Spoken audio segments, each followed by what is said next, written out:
इस्लामाबाद के sector G9 मरकज में shopping plaza में आग भड़क उठी। फायर ब्रिगेड ने 1.5 घंटे की जद्दोजहद के बाद आग पर काबू पा लिया। आग सेक्टर G9 मरकज में वाक़ शॉपिंग प्लाजा की बेसमेंट में शॉर्ट सर्किट के बाइस लगी। इत्तला मिलते ही पुलिस, फायर ब्रिगेड की गाड़ियां और प्लाजा का अमला मौके पर पहुंच गया और आग बुझाने की कार्रवाई शुरू कर दी। थाना कराची कंपनी की हदूद में लगने वाली आग पर तकरीबन 1.5 घंटे की कोशिशों के बाद काबू पा लिया गया, जबकि कूलिंग का अमल जारी है।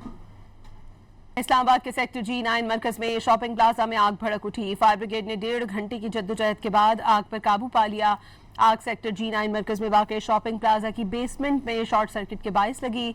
इत्तला मिलते ही पुलिस, फायर ब्रिगेड की गाड़ियां और प्लाजा का अमला मौके पर पहुंच गया और आग बुझाने की कार्रवाई शुरू कर दी। थाना कराची कंपनी की हदूद में लगने वाली आग पर तकरीबन 1.5 घंटे की कोशिशों के बाद काबू पा लिया गया, जबकि कूलिंग का अमल जारी है।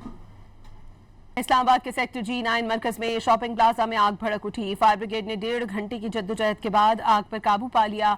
आग सेक्टर G9 मरकज में वाक़ शॉपिंग प्लाजा की बेसमेंट में शॉर्ट सर्किट के बाइस लगी। इत्तला मिलते ही पुलिस, फायर ब्रिगेड की गाड़ियां और प्लाजा का अमला मौके पर पहुंच गया और आग बुझाने की कार्रवाई शुरू कर दी। थाना कराची कंपनी की हदूद में लगने वाली आग पर तकरीबन 1.5 घंटे की कोशिशों के बाद काबू पा लिया गया, जबकि कूलिंग का अमल जारी है।